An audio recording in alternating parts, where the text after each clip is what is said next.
Thank you, Mr. Chairman. Ms. Stachelberg, we'll start with you. On March 22nd of this year, you tweeted, quote, pass universal background checks and ban assault weapons and high-capacity magazines. Deliver solutions and results. That's what voters want, close quote. So it appears that you advocate banning certain kinds of firearms and magazines. Let's start with the firearms. Just as briefly as you can, tell me what you define as an assault weapon. You know, Senator, I just want to start out by saying, like President Biden, I believe we have too much gun violence in this country. Sure. I get that. I'm just wondering what you define as an assault weapon, because you want to ban them. You want to know what you mean by that. And so in my position at the Center for American Progress, I held certain positions. I have been nominated to be the Assistant Secretary for Policy Management and Budget, and will follow the President's policies. I just also want to say that I am a supporter of the Second Amendment to the Constitution and believe that hunting, recreational shooting on public lands should be followed. I get that. I appreciate all of that. We're on a tight time constraint. I've only got a few minutes, so just tell me what you mean by assault weapon. Something you want to ban, I just want to know what you mean by that. You know, what I said as a Center for American Progress employee was to reduce gun violence, getting assault weapons, AR-15s, out of the hands of people who shouldn't have them. And I believe that gun violence is a problem in this country, along with President Biden. But as I said, I'm a believer in the Second Amendment. Okay. So you've mentioned AR-15s. Any other type of weapon you'd want to ban? What do you define as the weapon you want to define? You've said assault weapons. The only weapon you've mentioned so far is AR-15. Is that the only gun you want to ban? Senator, I was speaking in a certain context as working at the Center for American Progress. That is not the position that I've been nominated for now, and I will follow the laws that are passed by Congress. Does the Second Amendment confer an individual right to bear arms? Yes. Do you support the Department of the Interior's current positions and policies allowing concealed carry and allowing hunting on federal public lands, subject, of course, to compliance with state law? I will support all the laws of this land, including those that you just mentioned, yes. Now, the Wild Horse and Burro program has been struggling for years to bring herds to appropriate management levels. This has led to a massive humanitarian concern and immense suffering among our equine friends that are part of this program.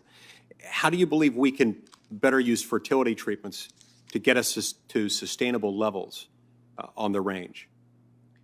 Wild horses and burros populations, as you know, can double in size. It's a difficult issue because it puts stresses on landscapes and other species, and I am committed to humane treatment. I understand that the administration has proposed an increase in the budget to address this issue. And if I am confirmed, Senator, I look forward to working with you and others on this committee to address this issue. Thank you. I appreciate that. The President has stated his strong support for extending federal recognition to the Lumbee tribe of North Carolina. Can you tell me why the administration supports the Lumbee recognition when they have not proceeded through the Office of Federal Acknowledgement? Senator, I'm not familiar with that particular example, and if I would like to learn more about that, spend some time learning about that issue. Okay. I ask about this because Obama-era updates to regulations governing federal acknowledgement of tribal entities significantly eased the requirements for petitioning for these groups. Do you feel like they should be eased further to facilitate acknowledgement of groups like the Lumbee?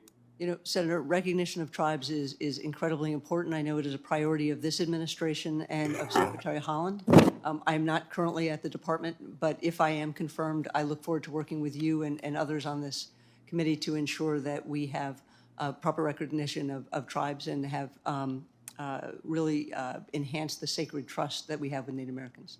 The Endangered Species Act is also something that plays a significant role in the operation of the Department of the Interior.